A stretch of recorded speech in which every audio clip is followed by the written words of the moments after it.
Hello everyone, back tuning into today's second video. We're going to have a look at the weather for the next 10 to 14 days for today's second video. So day 10 takes us to the 1st of July and we'll be able to extend out beyond that with the extended GFS and ECM ensembles. May run to around a couple of weeks. We'll have a look at CFS V2 at the end of the video for the next 4 weeks. Gets us into the second half of July.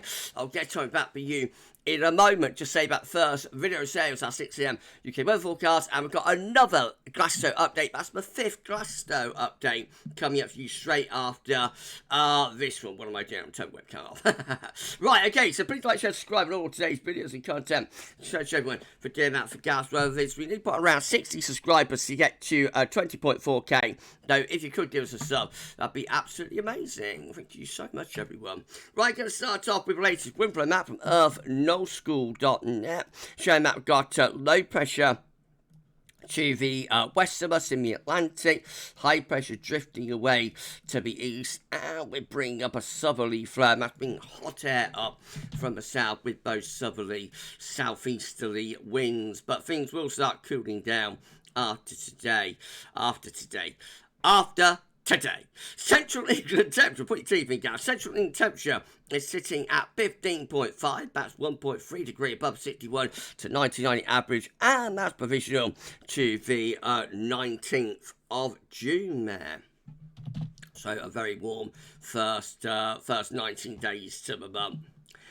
These were GFS upper air temperature and precipitation ensembles for the next couple of weeks. On Coventry today, the red line is a 30-year upper air temperature actual Coventry. Starting off hot at the moment, of course, between 15 and 20 degrees at 850 HPA. That's very impressively hot, really, for June. We are going to find a big plummet in the upper air temperatures taking place over the next 2 or 3 days. We're actually, by the time we get through to start next week, we're very slightly below average. But then after that, we see the upper air temperature lifting back up again, generally average or above, going through to the end of the month. And then into early July, hovering close to long-term 30-year averages.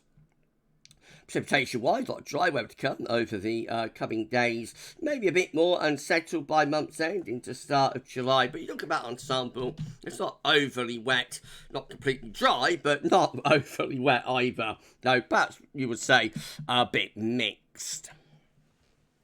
Temperature anomalies. So next 5 days to the 26th of June, significantly above average, especially so for the south and the east. 6 to 10 day above average for England and Wales. 10 to 14 day. We're still a little bit above average for the southeast corner, but by then going slightly below average for Western Scotland, Northern Ireland. That gets us to the 5th of July. Precipitation anomalies. Next 7 days to the 28th of June. Dry than average for England and Wales. Wetter than average Western Scotland and Northern Ireland. 8 to 14 day, largely dry and average for many parts of the country. 10 to 16 day, ditto. Right, let's start again with chart data. This is our latest UK Met Europe run. It's looking for big night on Tuesday. High pressure south, low pressure to the north. Into Wednesday, high pressure tries to reach northwards, but then a trough of low pressure heads in from off. Now, it's actually an area of low pressure, brings some quite wet and windy weather, potentially to many parts of the country, actually, there. That's Friday the 27th, Glasgow period, of course, not what the Glasgow girls want to see. So sorry, everyone. We'll be video or live stream about a cough. By the time we get through to next weekend, the ridge started to build back up, or trying to, with the southwest again. Icon again, north-south split for Tuesday. High pressure south, low pressure to the north. Then low pressure heads in through Wednesday and Thursday, bringing outbreaks of rain in with it. Battle's a little bit wet and windy again with Icon for the end of the week. Bit unexpected. That area of low pressure deepening to the west of Scotland. So, end of next week looking quite unsettled, actually. Finishing up by next weekend, Saturday 28th of June, in a rather cool and showering northwesterly wind. We've still got uncertainty for this Glasgow period. Oh dear. Well, we go through to the KMA. Have a look at that one. And again, we've got low pressure to the north, high pressure to the south set up through next week. KMA perhaps not quite as deep with the low pressure though, keeping more southern England, including Glasgow, mainly dry at the end of the week. And then into next weekend, we find high pressure strengthening from the south. So a rather different scenario there from the KMA, pulling up hot air from the south again by month's end before a thundery low gets going there around the 1st of the 2nd. That could bring some storms with it. We end up back with the scenario of low pressure to the north, high pressure to the south. What do we make of these models today? Let me know in the comments. Right, we've got the GFS midnight run with high pressure south, low pressure to the north scenario through the middle part of the week. Low pressure tries to deepen to the northwest, but Scotland there on Thursday, but doesn't go anywhere near as deep as like UKM Icon is doing with it. So more of the south staying dry towards the end of the week, still quite settled up in the north though. And then high pressure builds up from the south, bringing a mostly dry weekend next weekend across England and Wales. That looks pretty good. But Glasgow goes more unsettled further north. Then a trough pushing through into the start of July. That could bring some downpours before high pressure then takes over briefly, or a thundery low pushes northwards. Are you following this, everyone? And then a further low pressure heading in towards the end of the run. So we get to the 7th of July with low pressure north, high pressure south again.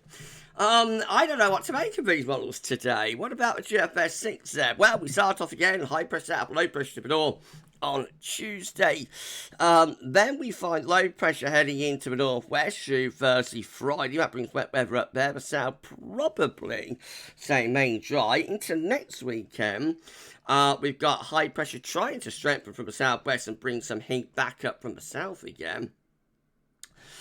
Before we get a trough moving through around day 10, which is the 1st of July, bring down a cooler northerly wind and some showers. And then we got high pressure strengthening after that in the extended. So back to summer we go, further on into the first week of July. Oh, hold on, let's just flip that over. Yeah, it's still the same. So that was yesterday, 6th April. I missed a day, not much difference. Back to summer we go to the 7th of July there, as far as we get to with the 6th and some hot air again sitting just to our south. If you enjoyed the video, please like, share and subscribe. Thank you so much everyone put in that. Drop a comment, let us know nothing about this and all of our videos content. And don't forget to tell your friends about GavsWeatherVids and get them to subscribe too. Thank you so much everyone doing that. 60 subscribers gets us to 20.4k, I think it is. Thank you so much everyone. That's absolutely incredible. Thank you so much. Right, GM, high pressure south, low pressure to the north again on Tuesday. Wednesday is the same. Thursday brings low pressure into the northwest. That brings some wet weather into the northwest, but the south should be mostly dry. Next weekend, probably main dry, could be very warm across south and southeast. Meanwhile, northern Scotland looks cool, wet, windy. A day 10 may be strengthening. Maybe strengthening the Azores high to the southwest. And then the ECM rounds it all off. So the ECM has consistently been one of the more unsettled models, along with Icon and the UK Met, for the second half of next week. That looks pretty wet, windy for all areas, including the south, including Glasgow, for the end of next week. Beyond that, though, the ECM then builds a high pressure back up through next weekend. So, end of next week, wet, windy, then we're back to summer next weekend. By day 10, high pressure slipping to the east of a thundery low and some heat coming up from the south. That's the 1st of July, of course, looking pretty hot with those upper air temperatures. And then after that, we're back into like cooler, more showery, rather mixed conditions up to the 6th of July as far as we get to with the ECM day. Precision precipitation forecast based on that ECM run from Meteo.com. So showers, thunderstorms breaking down the heat tonight. Well, this afternoon and tonight. Tomorrow, wet weather in the north, mostly dry though down in the south. More wet weather through central and northern regions through the middle part of the coming week, mostly dry in the south. Then some rain even into southern areas later next week. You'll note even in the southwest there's some wet weather that is impacting Glastonbury, unfortunately, before things go dry next weekend.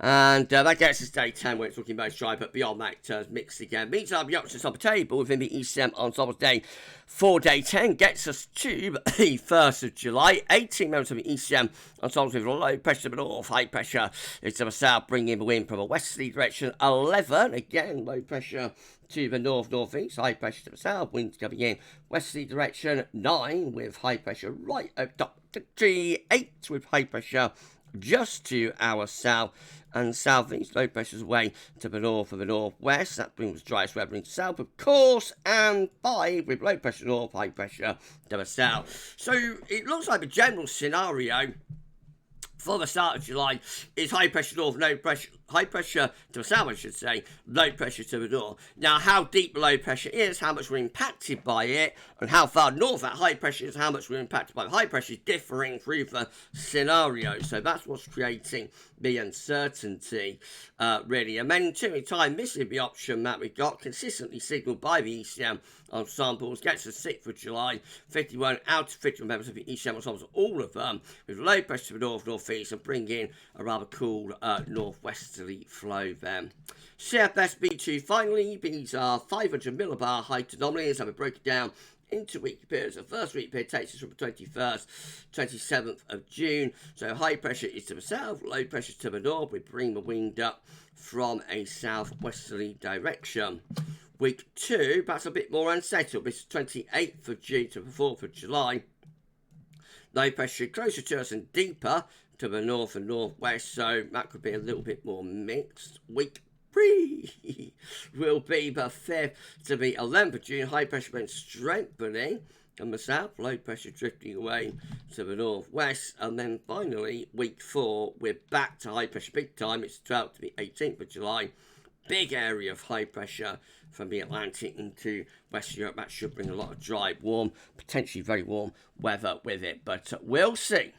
Okay, we're done. If you enjoyed the video, please like, share, subscribe, think, show everyone for dear out. Drop a comment, let us know what you think about this and all of our videos and content. And don't forget to friends about GavsWeatherVids, get subscribe to. So everyone for doing that. So much, everyone. Okay, so we're going to be back very shortly with the 5th update for the GWV Festival tomorrow. Got 6 AM UK weather forecast, 10 to 14 day as well. Keep checking back to the channel for more. Fish from that's all for now, and thanks for watching.